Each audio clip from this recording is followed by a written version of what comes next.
pinagpalang araw sa ating lahat at ganoon din sa ating mga kasamahan sa kanya-kanyang tahanan. At ang ating mensahe sa araw na to ay nakuha pa rin sa ating sa team natin sa buwan na to, The Ultimate Redemption. At ngayon ay Arithmetic of Heaven's Economy. Kaya pag pinag-usapan natin yung arithmetic, ano bang pumapasok sa isip natin? Numbers, di ba? Mga numbers. At alam natin, ang iba dito pag arithmetic medyo nangangatog na, medyo takot sa numbers. At kapag sinabi naman economy, pera yan, di ba? Pera ang pinag-uusapan pag ang pumapasok sa isipan natin. Kaya tingnan natin ngayong gabi, ano ba yung arithmetic of heaven's economy? Ito ba tungkol din sa numero o tungkol din sa mga kayamanan o sa pera? At ang ating scripture para sa gabing ito ay makikita sa John 19, umpisa sa verse 28 hanggang verse 30. At ang sabi nga dito, pagkatapos nito, alam ni Jesus na naganap na ang lahat ng bagay. At bilang katuparan ng kasulatan ay sinabi niya, nauuhaw ako.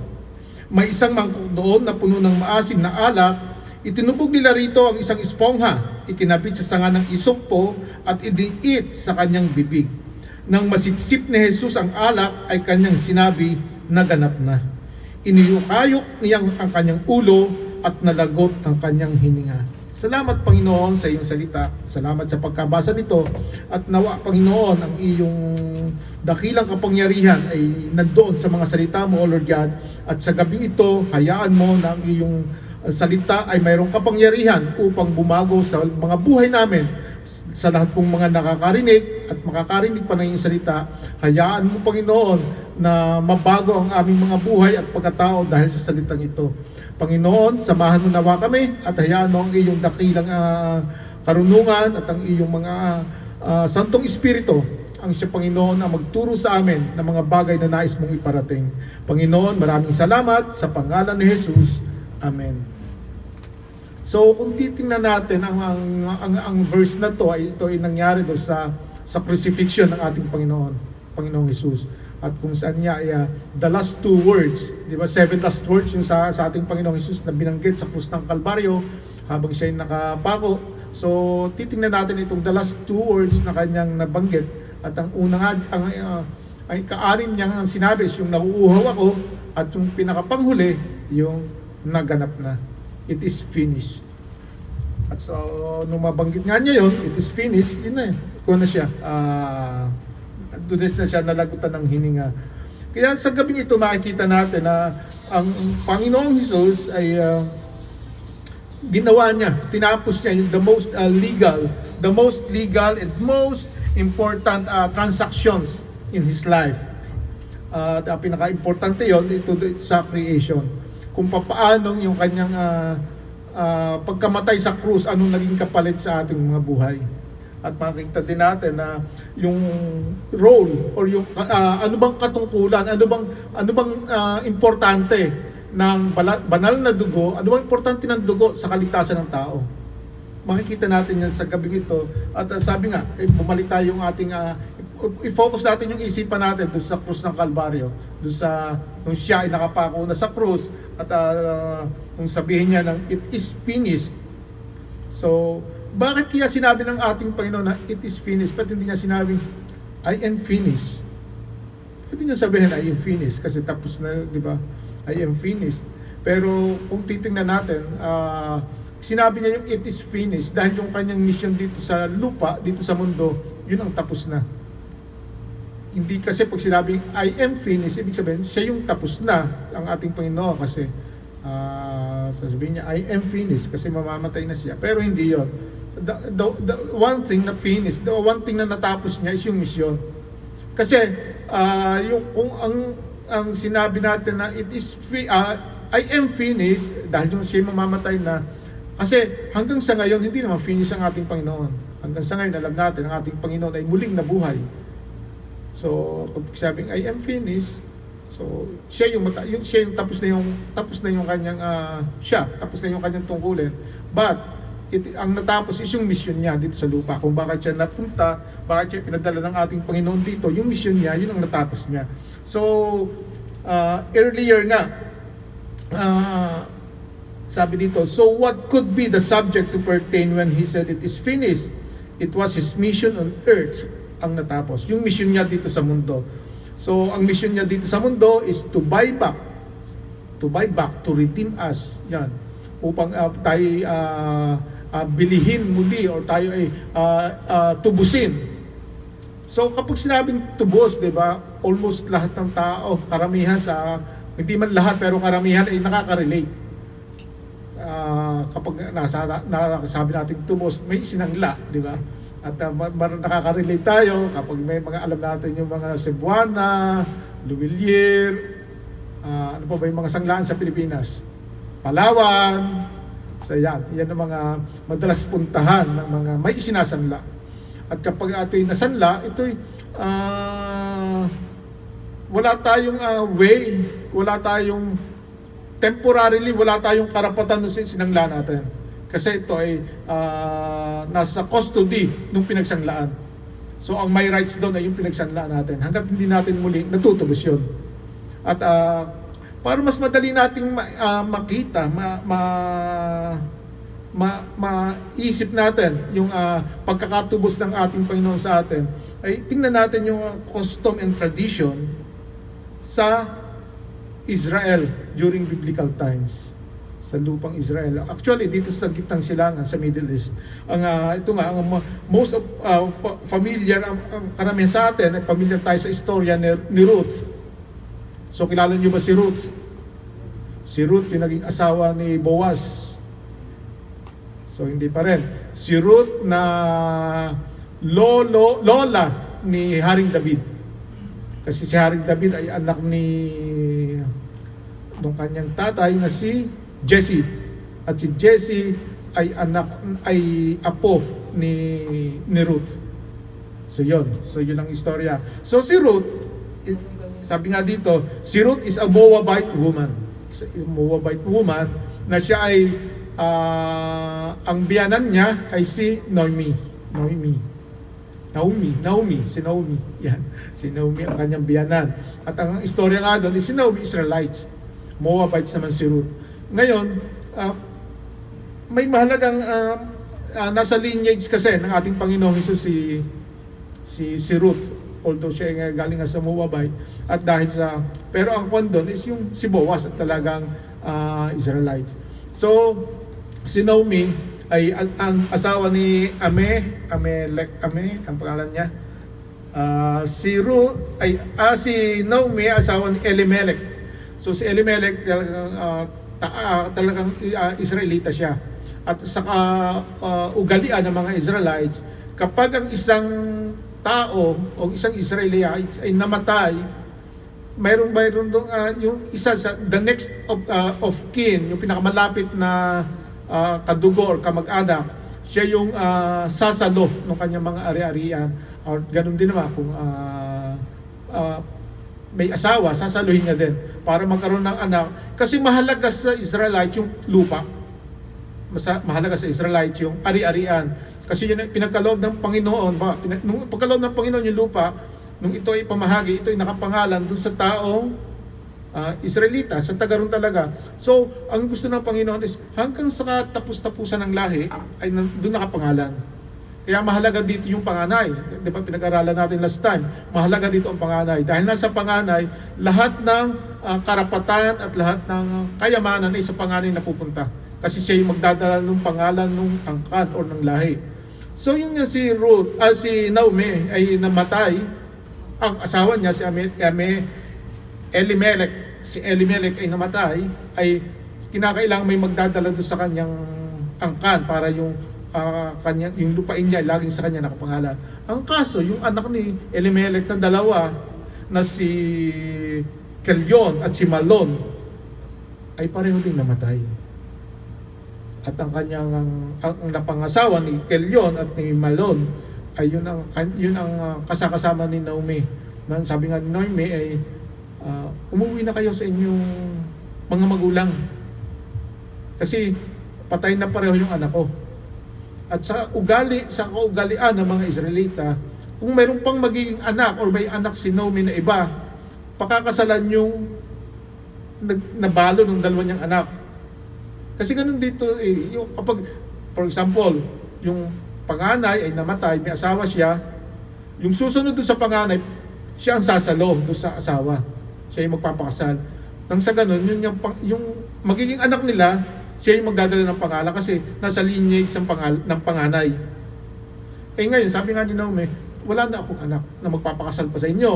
Kung ako ngayon magkakaanak, hindi nyo na sila mahihintay kasi nasa right age na kayo, samantalang kung magkakaanak pa ako, kung magkakasawa pa ako muli, matanda na kayo bago lumaki yung bagong anak ko. So umuwi na kayo. Pero umuwi na yung isa, pero si Ruth ay nagpaiwan.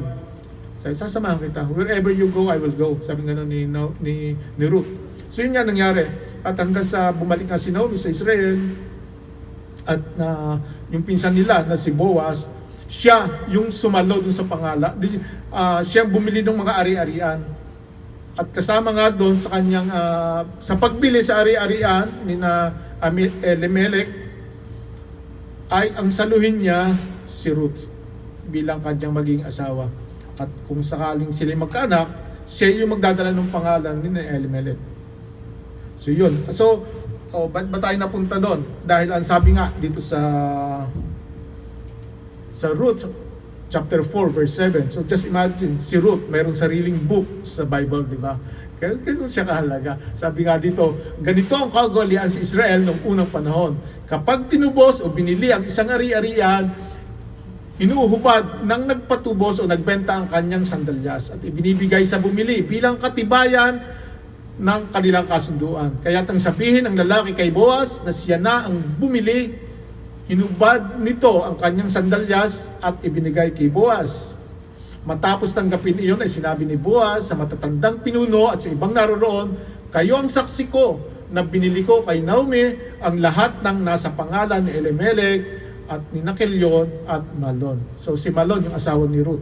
So yun ang palatandaan na magkaroon sila ng kasunduan, yung sandalyas.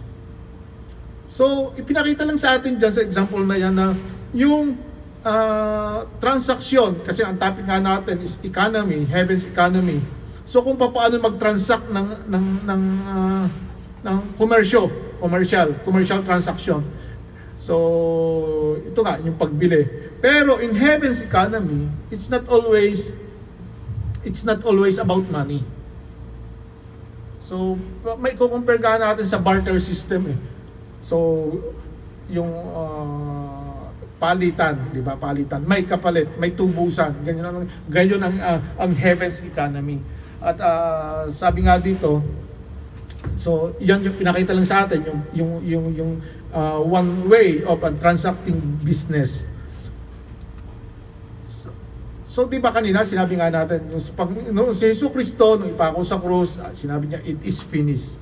Tapos yung transaksyon. Mayroon siyang ginawang purpose dito sa mundo. At yun ang tapos na. He closed the deal. He finished the transaction. And that is, yun nga, tubusin tayo. Tubusin tayo. Kasi ang purpose niya is, tayo ay makuha muli. Matubos tayo. Kasi tayo ay nasanla. Saan tayo nasanla? Doon, sa kaaway. Nasanla tayo. So, isa pang, sabi nga dito, tetelestai. So anong ibig sabihin tetelestai? It's a Greek word which means it is finished. It's the same. It is finished. Tapos na. Yan ang talagang winika ng ating Panginoong Hesus nung nasa krus. It's a Greek word, tetelestai. It is finished. So kapag sinabi natin tetelestai o kaya yung it is finished, ang sinabi nga ni John, kasi he's the one who wrote this book, the book of John, ay pinakita na ang ating Panginoong Jesus ay may tinapos sa transaksyon niya. Yung sabi natin kanina, may tinapos siyang transaksyon. At yun ang, kaya niya sinabi sa cross, is it as if telling to the Father, to Jesus Father God, sinasabi niya, it is finished. So, ibig lang sabihin, lahat ng ginawa ng ating Panginoong Hesus dito sa lupa, mag-umpisa nung siya ay dumating, ipanganak, hanggang sa doon sa siya ay pinahirapan, at siya ay pinako, at siya ay namatay. lahat yun ay foreordained, lahat yun preordained, lahat yun ay nakaplano. So wala dong surprise, wala dong na-shock dahil hindi alam. Lahat yun ay alam ng ating Panginoon. Na ito, ganito yung magaganap. Kaya nga sinabing, it is finished. Tapos na yung ipinagagawa mo. Sa lahat ng kanyang ginawa, lahat yun ay ipinagawa ng Diyos, ng Diyos Ama sa kanya.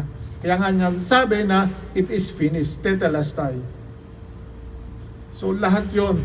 At ang kanya nun is, ang mission ng ating Panginoon ay bilihin tayo mula sa umaalipin sa atin. Tubusin tayo sa umaalipin sa atin. Bigyan tayo ng kaligtasan. Yun ang kanyang mission dito sa mundo. At ang kanya natin is, ang nakaka-amaze lang is, ano ba ang kaugnayan ng dugo para doon sa purpose ng Panginoon sa atin? Ano ba ang kaugnayan ng dugo para doon sa redemption? Bakit mahalaga yung dugo sa kanyang mga transaksyon or sa kanyang mission dito sa lupa? So why blood is so important to finish a problem that ang talagang ugat naman at may kagagawa ng problema kung bakit tayo ay naalipin ng kasamaan, kung bakit tayo kinakailangan tubusin. Ang talagang ugat ng problema ay si Lucifer, si Satanas. Bakit kinakailangan ang dugo upang tayo ay matubos mula kay Satanas? Na si Satanas nga ang problema, si Lucifer. Kasi si Lucifer or si Satanas ay kung alam ng whether God knows it or not, na nung likhain niya ang anghel kasama si Lucifer, ay kung alam or hindi ng ating Panginoon, but I know He knows it, na si Lucifer ay magtataksil, si Lucifer ay magre-rebelde sa ating Panginoon. Di ba? At yung kanyang ginawang pagre-rebelde ay naganap sa langit. So bakit hindi sa langit pinarusahan na lang? Di ba? Dapat doon na lang pinarusahan si Lucifer para hindi na tayo nadamay dito sa lupa. Kung sa langit ay pinatay na lang si Lucifer o kaya winasak na lang, dinestroy na lang si Lucifer, di sana hindi na ang tao nagkasala. But the reason is, ang ating Panginoon is just God. Siya ay mayroong, Tagalog sa just, makatarungan siya. Makatarungan ng ating Panginoon. So bakit hindi niya pinarusahan sa kalangitan si Lucifer habang nandun pa sa langit? Dahil siya ay makatarungan. Sa kanyang katarungan, dahil that was the first time na mayroong pagkakasalang nangyari nung pagtataksil, yung pagre-rebelde ni Lucifer. That was the first time, at walang naganap na pagre-rebelde, walang naganap na pagkakasala o pagkakamali before yung pagre-rebelde ni Jesus Christ. Kaya dahil ang pagre-rebelde ni Lucifer, kaya walang basehan, walang batas na kung paano pagpaparusa. Walang batas upang parusahan doon sa kalangitan. Hindi man siya basta, ang ating Panginoon, hindi man basta na lang gagawa at iisip just because nagkaganon si Lucifer. Kasi siya nga ay makatarungan eh. So pagka ganun, basta na lang siya makaparusa, nawala yung kanyang pagiging makatarungan. Magiging objective yung kanyang kuhan, or subjective yung kanyang pagiging yung characteristics niya. Dahil nagkasala siya, parurusahan ko. Wala pa namang precedent, wala pang nangyaring before. Kaya ang ginawa, yung paglilitis kay Lucifer, ay dito ibinaba sa lupa. At dito sa lupa, nagkaroon, dito gumawa ng kasunduan, dito gumawa ng kautusan, ng kaparusahan. Dahil sa lupa, ay sabi nga, dito nangyari yung kung sino magkasala, ay parurusahan ng kamatayan. Sa langit hindi yun nangyari kasi yari na ang langit nun before that. So hindi man pwede ipahabol dahil nagkasala si Satanas. So dito sa lupa, dito nakagawa ng kautusan ng sino man magkakasala ay parurusahan ng kamatayan. So yan ang dahilan. Dahil sabi nga, we know that God created angelic beings and humans alike as spirits. So ginawa ang mga anghel, kasama si Lucifer, at tayo, katulad tayong mga tao din, we are spirit beings. So kapag sinabi nating spirit beings, hindi ito basta-basta mapupuksa. Hindi ito basta-basta mapupuksa. They cannot be just vanished away as easy as we can imagine. So, kasi sige, iniisip natin, si Panginoon yun makapangyarihan. Itong isa si Lucifer, ba't hindi na lang, boom, puksain, di ba? Hindi pwede kasi nga, they are spirit beings. And the spirit being, hindi dyan basta-basta mawawipe out. Hindi dyan basta-basta mawawipe out. All flesh die, but life and in it cannot be extinguished. So lahat ng tayo, di ba sabi natin, we were created as spirits. So ang lahat ng katawan ay pwedeng mawasak, lahat ng katawan ay pwedeng ma-destroy, pero yung buhay na nandun sa katawan, hindi siya nadi-destroy. So yun yung spirit natin na nandun sa ating katawan, hindi nadi-destroy. Pero itong katawan natin, madali lang. It can be easily destroyed, it can be extinguished. Kaya nga, so Lucifer's trial venue was transferred here on earth. Yun dahil lang, kung bakit transfer sa earth. A justice system was to be established where sin is punishable by death or separation. So medyo when I'm meditating this topic, nakakagulat din. Just imagine. So kaya hindi naganap sa langit because of they are spirit beings and nakalay down na doon ang lahat ng panuntunan. So kapag spirit beings ka, hindi ka basta-basta mamamatay. But nung dalhin dito sa lupa, yung paglilitis, yun nga sabi, yung justice system na nag-umpisa dito sa lupa was to be established where sin is punishable by death or separation. Dahil ang sabi nga ng ating Panginoon sa Ezekiel 18 verse 4, akin ang buhay ng lahat ng tao, sabi ng Panginoon, sabi ni Yahweh yan, maging sa ama o sa anak, at ang kaluluwang nagkasala ay mamamatay. So this started dito sa mundo. Ang sabi nga, sa Panginoon, ang buhay ng lahat ng tao, at ang kaluluwa na magkasala ay mamamatay. So when they were, yung mga angels ay nasa kalangitan, including Satan, ay mga spirits, they will not die there. Kaya binaba sila dito sa lupa para dito sila lilitisin. So ngayon tingnan natin, ano ba yung divine equations of heaven? So yun ang maganda nating mapag-aralan. What are the divine equations? Alam naman natin kapag equation, is formula. Ano ba yung formula sa kalangitan? Kasi kapag nakuha natin yung formula, di ba, kahit naman sa mga mathematics, yung mga equations, pag nakuha natin, masosolve natin, di ba? Masosolve natin yung mga problema, masosolve natin yung, di ba, what is X? So, kung hindi natin alam yung equation, kung hindi natin alam ang formula, hindi natin masosolve. So ito, ang ating kwan dito ay heaven's economy. So we can solve the heaven's economy once na alam natin kung ano yung formula or equation. So one of the first equation is, life of every flesh is in the blood. So isa yung katotohanan na ang buhay ng lahat ng tao, lahat ng may katawan ay nasa sa dugo. Sabi nga sa Leviticus 17 verse 10, ang anumang kumakain ng dugo, anumang kumain ng dugo ay kapupuutan ko, sabi ng Panginoon, at ititiwalag ko sa sambayanan, maging Israelita or dayuhan man, sapagkat ang buhay ay nasa dugo, at iniuutos ko na dapat ihandog iyon sa altar bilang pantubos sa inyong buhay.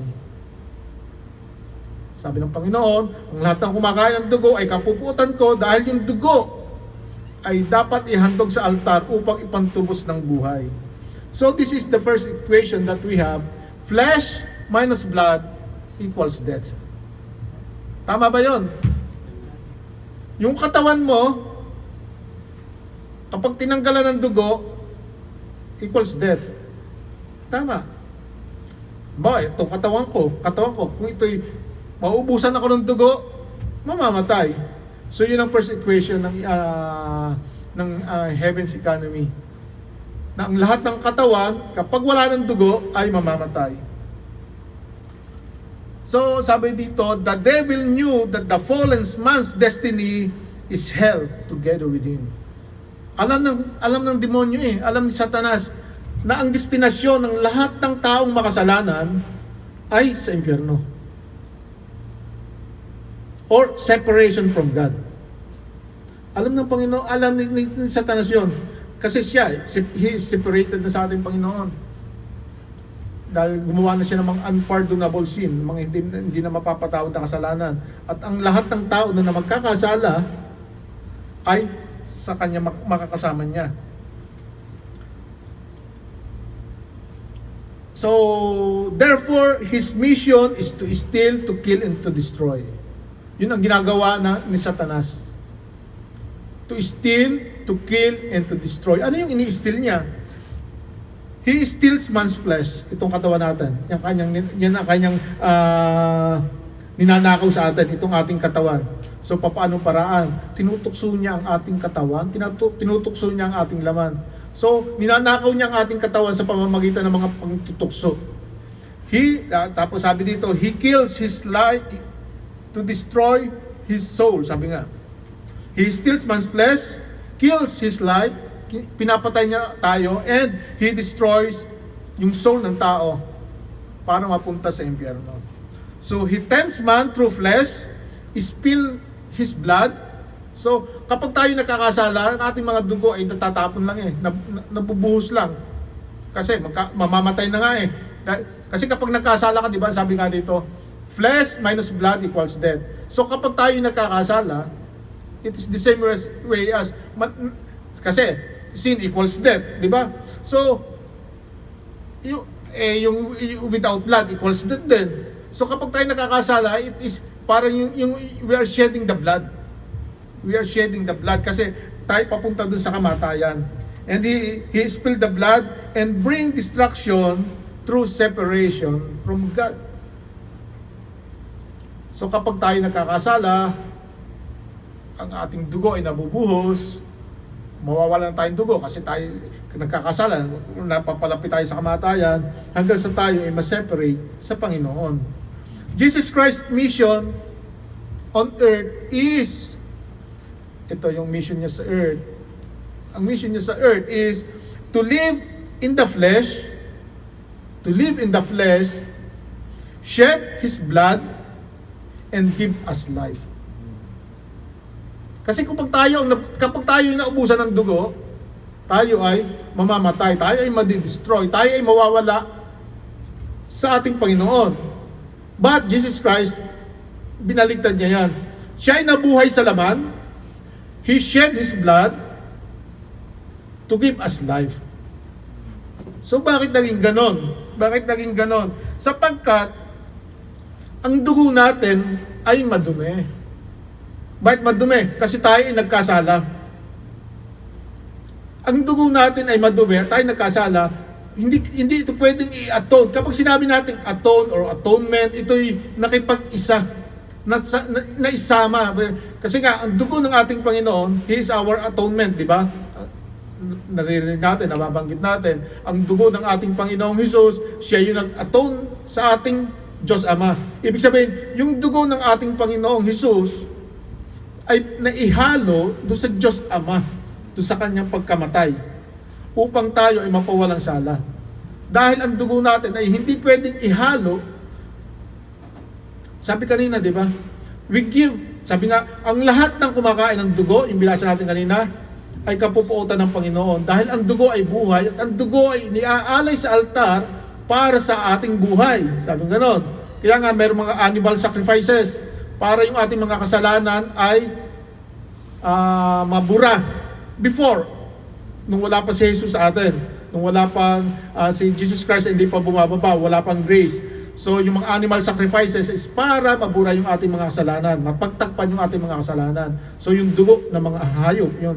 Ngayon, ang sabi dito, yung dugo ng ating Panginoon ay naisama, naihalo, nai-atone na ipagkaisa sa dugo ng ating Panginoon. Sapagkat ang dugo ng tao ang makapagpabubura sa ating mga kasalanan, subalit tayo lahat ay disqualified kasi ang ating dugo lahat ay makasalanan. Simula nung ating naman na kay Eva at Adan.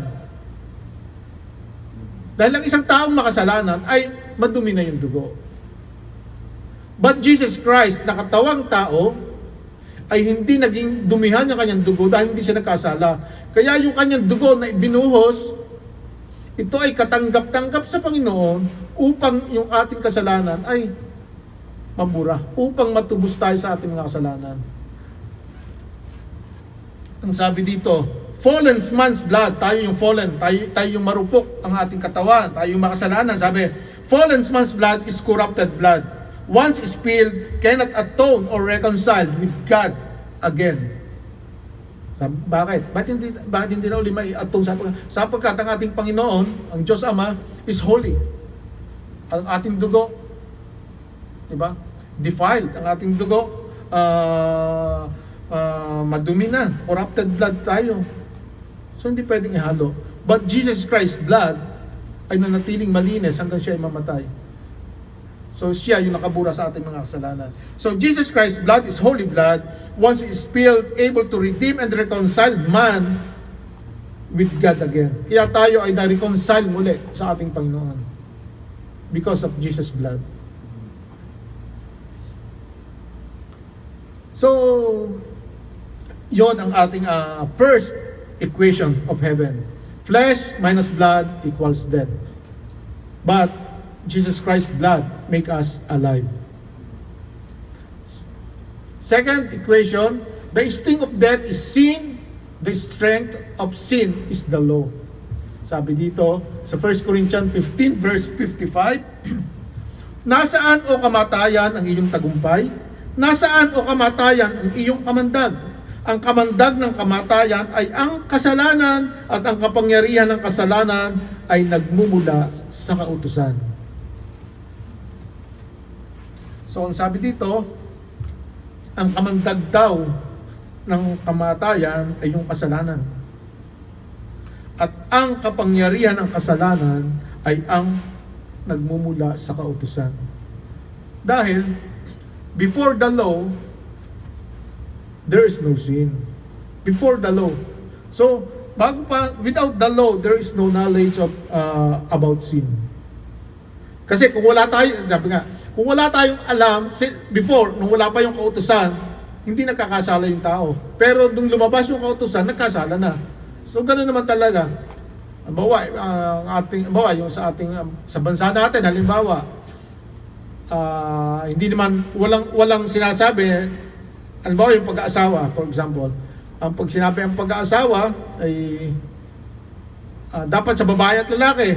Kung hindi pinalabas yung batas ang pag-aasawa ay sa babae at sa lalaki, pwede sila mag-asawa kahit sino, kahit kanino, kasi wala sa batas. So hindi kasalanan yon kung wala yung batas. So ganun din ang sasabi ng ating Panginoon, na ang kasalanan ay nalaman natin nung magkaroon ng kautusan. Kasi mayroong law eh. Pero before the law, hindi kasalanan yung mga nangyayari.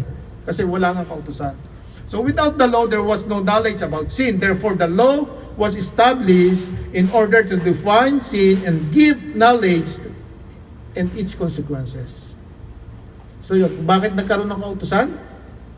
Upang malaman natin yung kasalanan at malaman natin kung ano yung kahihinatnan ng ating mga kasalanan.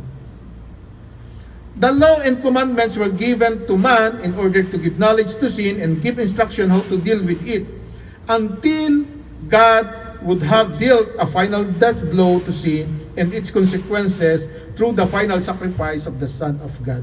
So yun ang kahalagahan ng kautusan. Upang ipaalam sa atin kung ano yung mali at upang malaman natin kung ano yung kahihinatnan hanggang dumating ang ating Panginoong Hesus upang hatulan ang lahat. Upang kanyang i-destroy ang kasalanan, upang kanyang i-destroy yung kamatayan. So yun ang yun nga, kamandag ng kasalanan, ng kamatayan ay yung kasalanan, at ang kalakasan naman ng kasalanan ay yung kautusan. Sabi dito, ito yung second equation. Sin plus law equals death. Kanina, flesh without blood equals death. Ngayon, sin plus death, sin plus law equals death or separation. So kapag ikaw ay nagkasala, dahil mayroon ng kautusan, ikaw ay magkakaroon ng kamatayan. Or mase-separate ka sa ating Panginoon. So yun. So in other words, sin plus death equals sin plus death equals Hades or hell. So kung ikaw ay nagkasala at ikaw ay namatay, sa impyerno ang destinasyon. So yung una, sin plus law, kasi may kautusan, ikaw ay nagkasala, dahil may kautusan, ikaw ay mayroong kamatayan or mase-separate ka sa ating Panginoon. Ngayon, kung namatay ka, dahil na ikaw ay may kasalanan, ay sa impyerno ang patutunguhan. Sabi nga sa Romans 5:13, nasa sanlibutan na ang kasalanan bago ibigay ang kautusan. So tama yon. Ngunit kung walang kautusan, ang kasalanan ay hindi tinuturing na kasalanan. So bago dumating yung kautusan, andito na yung kasalanan. Pero hindi aware na ito'y kasalanan kasi hindi alam yung kautusan. Subalit, sabi nga dito, ang kasalanan ay hindi tinuturing na kasalanan before yung kautusan. Pero ngayon na mayroon ng kautusan, wala nang excuse.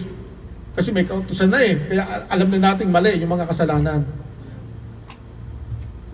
So before Christ's mission was fulfilled, the law provided for animal blood sacrifices to temporarily cover man's sin.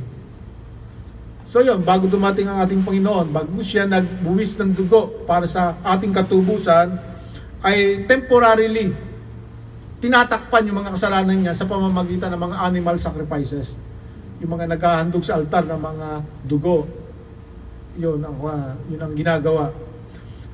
So, ito naman, ang equation naman yan is law plus obedience equals covering. Nung wala pa yan si Jesus Christ, nung hindi pa nagsasacrifice si Jesus Christ, nung wala pa yung grace. So kung ikaw ay susunod sa utusan, dahil may batas, ikaw ay matatakpan, ikaw ay mako-cover yung mga kasalanan natin. Dahil tayo sumusunod. So after Christ's atoning sacrifice, nung ma-atone na, sabi nga natin, nung yung dugo, nung tubos na, nung matubos na tayo sa pamamagitan ng malinis na dugo ng ating Panginoong Hesus, the equation has changed. So nagbago na naman yung equation. So ang nangyari, cross plus faith equals salvation. So nung dumating na ang ating Panginoong Hesus, nung siya mag-sacrifice na ng kanyang buhay, naibuhos na yung kanyang dugo para sa atin, ito na yung equation ngayon. Cross, so yung kamatayan ng Panginoon, if we believe na siya'y namatay dahil sa atin, sa ating mga kasalanan, and we have faith, tayo ay magkakaroon ng salvation, kaligtasan. Tayo ay magkakaroon ng redemption, tayo ay matutubos sa kasalanan. So the third point, the third equation of the heavens economy is the power of resurrection is righteousness. So ang pagkabuhay na maguli, ang kapangyarihan para mabuhay na maguli ay dapat ay matuwid. Matuwid na pamumuhay. So ang sabi nga sa Romans 1 verse 4, subalit tungkol sa kanyang pagka-Diyos, pinatunayan ng banal na Espiritu na siya ay anak ng Diyos sa pamamagitan ng isang makapangyarihang gawa, ang kanyang muling pagkabuhay. So this is the proof ng ating Panginoon ay Diyos nung siya ay muling mabuhay.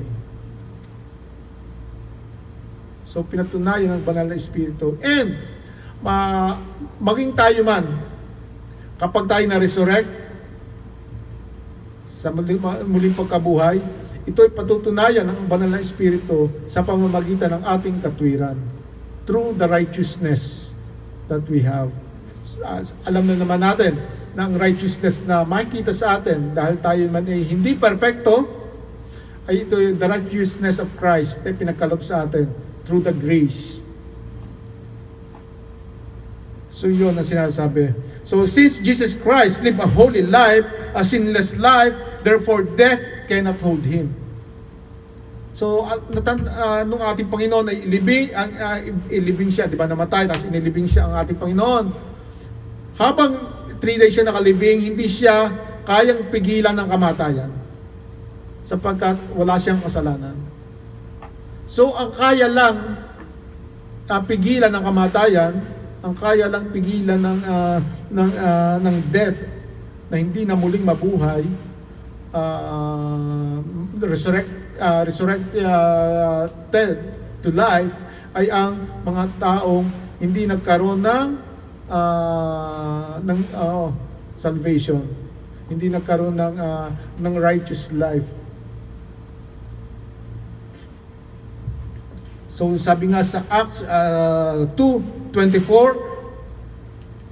subalit siya'y muling binuhay ng Diyos at pinalaya mula sa kapangyarihan ng kamatayan sapagkat hindi maaaring siya'y bihagin nito because of His righteousness. So kung ang ating Panginoon ay hindi kinaya na pigilan ng kamatayan because of righteousness, so ganun din tayo. Kapag namatay ang ating physical na katawan, hindi niya rin kayang pigilan na tayo ay buhayin. Hindi niya kayang pigilan na tayo mag-resurrect because of the righteousness na ibinigay sa atin ng ating Panginoong si Jesus. Ganun din naman sinabi sa Hebrews 4:15, ang ating pinakapunong pare, si Jesus Christ, ay nakakaudawa sa ating mga kahinaan sapagkat tulad natin tinukso siya sa lahat ng paraan, subalit kailanman ay hindi siya nagkasala. So yun ang lagi nating isipin. Kapag tayo natutukso, kapag tayo being tempted to do things na hindi tama, so isipin natin na ang ating Panginoong Hesus ay tinukso din sa lahat ng paraang possible, pero hindi siya bumigay, hindi siya nagkasala. Kaya kung kaya ng ating Panginoon, ba't di natin kakayanin sa tulong din ng Panginoon? If we will depend on ourselves, kung tayo magdidepende sa ating kakayanan, sa ating kalakasan na paglabanan ng tukso, hindi natin kakayanin. But if we will depend on the power of God, power of Jesus para mapagtagumpayan yun, makakaya natin. So dapat lagi-lagi sa Panginoong Hesus tayo magdidepende. So that means na bagong equation ulit. Ang sabi dito, death plus holiness equals resurrection. So makita natin kung paano nag-evolve yung equation, di ba? Nung una, life, flesh without blood equals death. Tapos sumunod doon, sin plus law equals death or separation, and sin plus death equals hell. Tapos ito na, law plus obedience equals covering, at yan na yung huli, death plus holiness equals resurrection.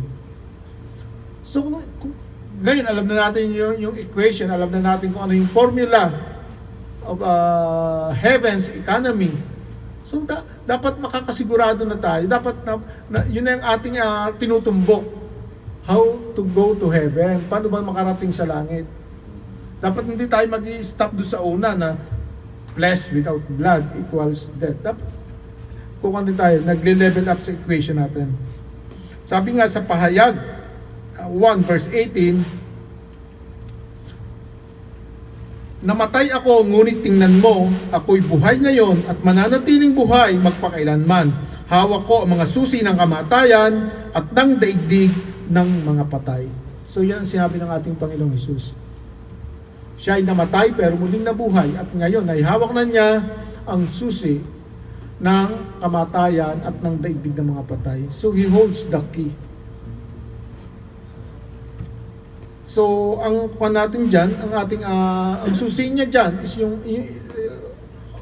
to live a holy life, to live a righteous life para magkaroon ng resurrection, for us to have a glorified body tayo. para magkaroon din tayo ng glorified body pag tayo namatay. So bago pa man na mapagkuhan yung kamatayan, dapat mapag-ingatan din natin.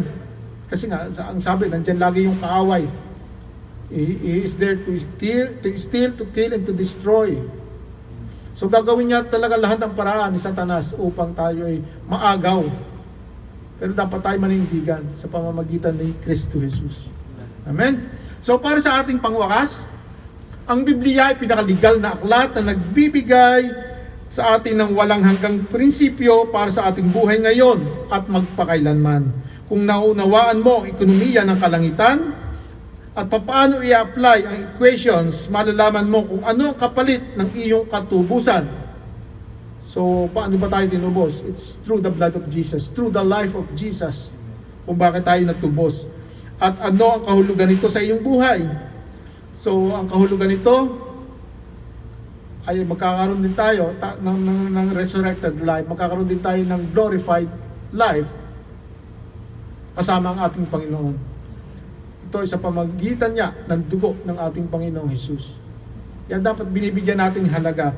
Kaya pahalagahan mo ito, yung ginawa ng ating Panginoon, ipamuhay at ibahagi sa iba. Amen. Panginoon, salamat Lord sa iyong sakripisyong ginawa para sa amin. Tunay nga Panginoon na pinatunayan mo ang iyong pagmamahal, O Lord God, nang ipagkaloob mo ang buhay ng iyong bunsong nag-iisang anak, Panginoon. Salamat Lord at nawa ay lagi mo kaming samahan, O Lord God. At itong pag-alaala sa banal na hapunan, O Lord God, ang pag-alaala namin sa pag-ibig mo sa amin, O Lord God. Nawa ay magbigay ito sa amin ng kalakasan upang magpagtagumpayan, Panginoon, ang mga lakarin namin sa buhay, O Lord God. Sapagkat kung ikaw, Panginoon, na handang ibigay ang lahat, alam namin, O Lord God, na hindi ka susuko upang kami, Panginoon, ay makasama mo, O Lord God. Kaya sino pa po kami, Panginoon, para sumuko sa mga hamon ng buhay, Panginoon. Kung hindi, Panginoon, ay ang magpakatatag at isipin na ito ang ninanais mo sa aming buhay, ang makasama ka at makapiling ka, O Lord God, sa pagdating ng panahon.